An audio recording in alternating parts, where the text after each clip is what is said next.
Hello everyone, কেমন আছো সবাই? আমি সোনালি চলে আসলাম তোমাদের সাথে পাপড়ি চাটের রেসিপি নিয়ে। এখানে আমি এক বাটি ময়দা নিয়েছি আর ময়দাটা আগে থেকেই ভালো করে চেলে নিয়েছিলাম। সাথে দিয়ে দিচ্ছি সাদা তেল, লবণ আর কালো জিরে দিয়ে ভালো করে মেখে নিচ্ছি। সোনালির কুকিং হাউসের সবাইকে স্বাগত। শুকনো খোলায় গোটা জিরে, গোটা ধনে আর গোটা লঙ্কা ভালো করে ভেজে গরম ভাজা মশলা রেডি করে নেন। তেঁতুলটা আমি আগে জলে ভিজিয়ে রেখেছিলাম। ভিজিয়ে রাখা জলে শুকনো লঙ্কা আর গুড় দিয়ে ভালো করে ফুটিয়ে নেন।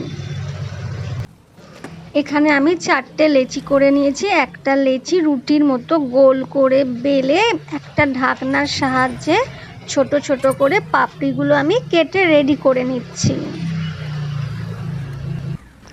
পাপড়িগুলো একটা কাঁটা চামচ দিয়ে ছোট ছোট করে ফুটো করে দেবেন, যাতে লুচির মতো ফুলে না যায়।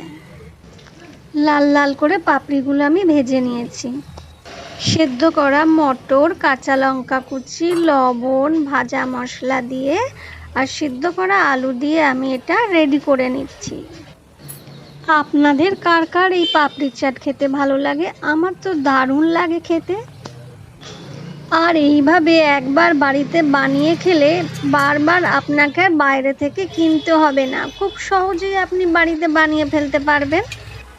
তাহলে আর দেরি কেন বন্ধুরা, এই অসাধারণ চটপট পাপড়ি চাটের রেসিপিটা যদি ভালো লেগে থাকে তবে একটা লাইক, কমেন্ট, শেয়ার করে পাশে থাকতে ভুলবেন না কিন্তু বন্ধুরা।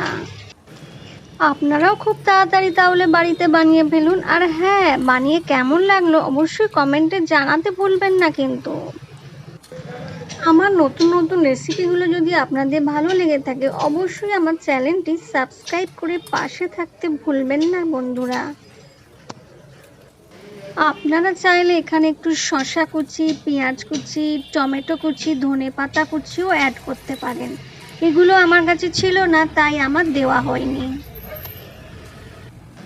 তোমরা কি ধরনের রেসিপি দেখতে চাও অবশ্যই আমায় কমেন্টে জানিও কিন্তু। তোমাদের পছন্দের রেসিপি নিয়ে আমি সোনালি হাজির হয়ে যাব। দারুণ স্বাদের এই চটপটা পাপড়ি চাটটি আমি তো খুব মজা করে খেলাম। তোমরাও চটপট বানিয়ে ফেলো বাড়িতে। এতক্ষণ আমার এই ভিডিওটি দেখবার জন্য ধন্যবাদ সবাইকে।